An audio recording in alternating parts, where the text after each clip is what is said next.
Börək bizim dildə nədir bilmirəm. Gəlin ondan sonra sizə hazırlanmasını göstərim. Bizə lazımdır süt, su, 2 dənə yumurta, bir də yağ əlavə edib yaxşıca bunu qarışdırırıq.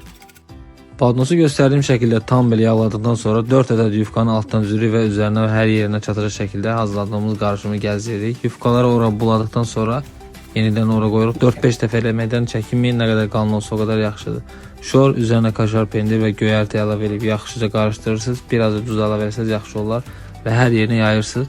Bundan sonra üzərinə yenidən yufkalar. Baklavalı yufkalar çox nazik olur. Ona görə 5-6 dəfə də eləsəz daha qalın bir börək əldə eləmiş olacaqsınız.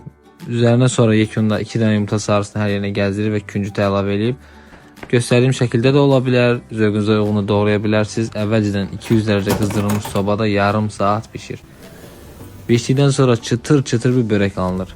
Qalın olmağını istəyirsinizsə göstərdiyim proseduru 3-4 dəfə təkrarlaya bilərsiniz. Səhərlər də yeyə bilərsiniz, günorta da, axşam da, yadınıza nə vaxt düşsə. Hazırlanmaq üçün save eləyin. Hamınıza nuş olsun.